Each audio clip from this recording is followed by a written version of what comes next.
Welcome to Realm Painters. In today's video, I'm going to be showing you the top 5 things that I wish I knew before getting into this hobby. Title is still a work in progress, so whatever it ends up being, that's the reason you clicked on this video, I'm assuming. But before we get into that, be sure to leave a like and subscribe, and if you're interested, we have a bunch of tutorials on our channel covering how to do different paint jobs or paint specific models or painting techniques, and a bunch of more tutorials and videos on the way, so stay tuned for that. And yeah, let's just get into this because I don't want to waste your guys' time.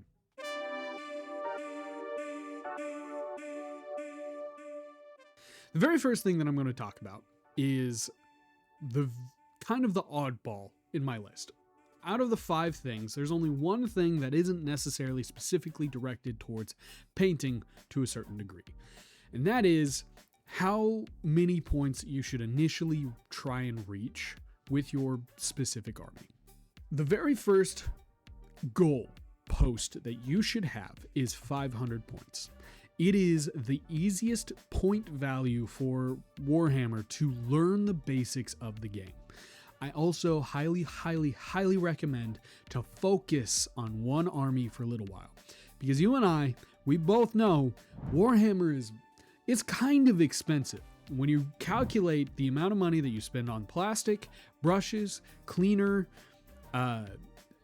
primer, paints, all of that combined, it ends up tallying up quite a bit. So if you focus just on one army for 500 point games, you and a friend, it's a really easy goal to reach. And if you go to your local game store or whatever, plenty of people would be willing to play at that point value because it'll help you get into the hobby, it'll help you understand the rules, and it'll help you just generally appreciate your specific models. Because at 500 points, depending on the army, you're only going to be dealing with upwards to like on the high end, probably like 25, 30 models. So you can take the extra time it needs to put in that detail. And then over the next 6 months, get your guys painted up, make them look really nice, get your first games out of the way, and then you can move on to the next checkpoint of 1,000 points, 1,500 points, 2K points. I wouldn't really go above 2K points unless you're just wanting variety when it comes to models. But I would highly recommend just doing 500 point games. Now, onto the painting side of the things that I wanted to talk about. We're going to talk about Paintbrush Soap.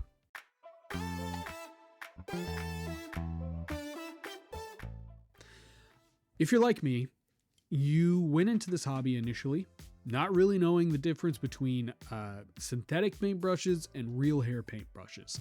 And at this point, I have gone through 6 or 7 cheap sets of paintbrushes that I got off of Amazon, and just recently discovered that there's a thing called Paintbrush Soap that is really easy to find. It's pretty simple.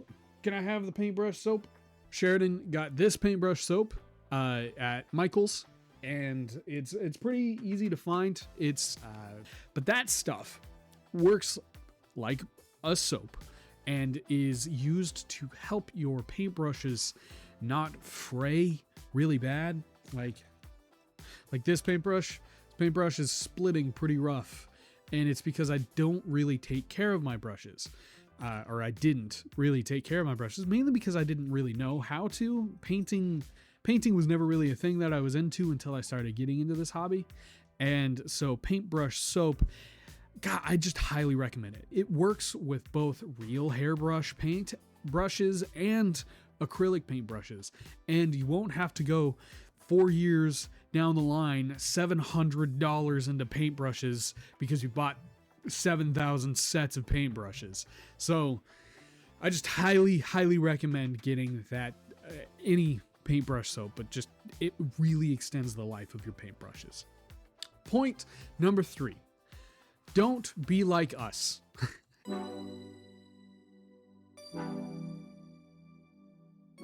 I know the previous point was don't be like me, but this is a us thing. Both Sheridan and I, we have a vast collection of paints. You don't need all that, especially if you follow my first point of just focusing on one army to 500 points and then so forth and so on. You'll only need a select number of paint jobs. You'll only need a select number of paints. And Sheridan and I, we kind of went a little overboard and bought every paint imaginable known to man, both Citadel, Vallejo, AK paints. We went a little overboard. You don't need that.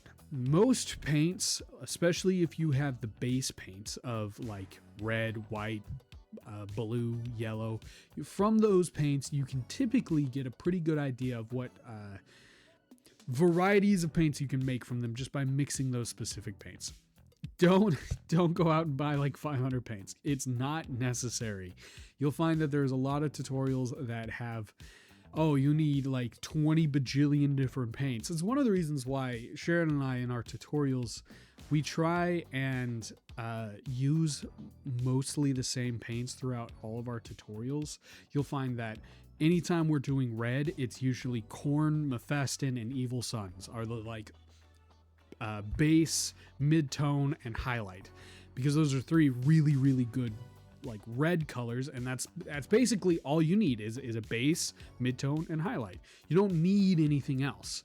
If you want to get extra fancy and get technicals and stuff, that's a different story, but just be aware you can spend more in paints than models, which is not something I would recommend doing. The fourth point that I've got for you is don't be afraid to look up tutorials or reference images.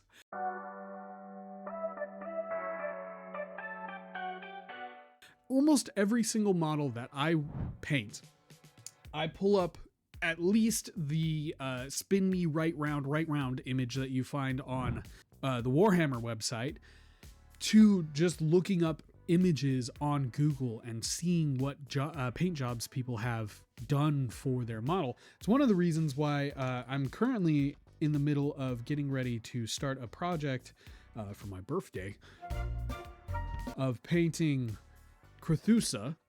I'm not planning on starting a Daughters of Cain army. I just really like her model. And I, for like 2-3 hours, looked up like reference images to see what people did when painting her.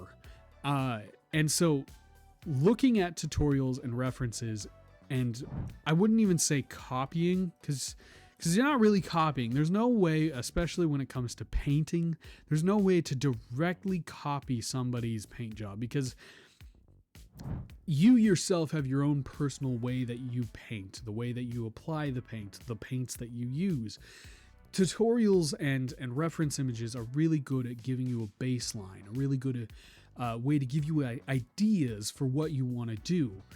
And that's why I highly recommend looking at them. They're very useful tools. And I've seen a couple of people, snobbier people on Instagram specifically, in comments on tutorial videos and stuff that I watch, where people are like, why do people watch tutorials? You can just figure it out on your own. Don't pay attention to those people, because I would not have gotten nearly as far as I've gotten in my painting skills if I didn't have references and tutorials to follow.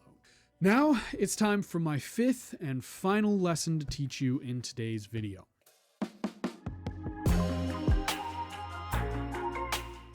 Now finally, for point number 5, the final last little bit point, right? Don't be afraid to make mistakes. Mistakes are going to happen. Mini painting is a difficult hobby. It's extremely difficult for beginners. Trust me, I know. I was a beginner at one point. Who could have guessed? I've also made plenty of mistakes.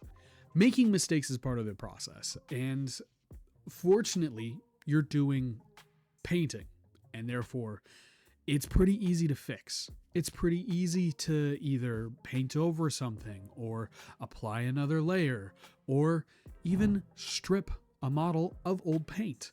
We have a whole video dedicated to figuring out how to strip models of old paint. And in that comment section, there are plenty of old hobbyists or people who have been doing this hobby probably a lot longer than I have, who know the ins and outs, who were able to tell me even easier ways to strip models of paint that I didn't even know about. So be sure, if you're like really interested in figuring that part out, say you've made a couple of old models, or you've got, like me, a box of shame sitting in the corner, how to strip models is relatively simple. It's relatively easy. It takes a little bit of time, a little bit of elbow grease, but I do want to tell you it's okay to make mistakes. Making mistakes is going to happen at every stage of the process, not just the beginning, which I'm assuming you probably are if you're watching the top 5 things I wish I knew before getting into the hobby. But even for veteran painters, making mistakes happens. I mean, Sheridan, who is an amazing artist, who's been painting for most of her life, not just mini painting, but painting in general for most of her life, still makes mistakes. It happens, and it's okay, because, like I said, it's really easy to fix.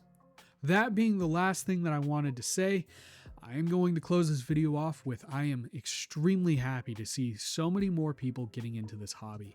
It is so much fun. It is relaxing. It feels like a piece of peace that you can do every time you get home from a long day of work. You can sit down and do some painting and relax. It's really enjoyable, and I'm really happy to see more people getting into this. If you're interested, we do have a bunch of tutorials on not only how to paint specific models, but also painting techniques. So be sure to leave a like and subscribe if you're interested, or you're a old hobby head and you have your own recommendations and things you wish you knew before you got into the hobby. Be sure to leave them down in the comments below. Maybe I'll make a part 2 to this video with your guys' little list. And yeah, I'll catch you guys in the next round. See ya.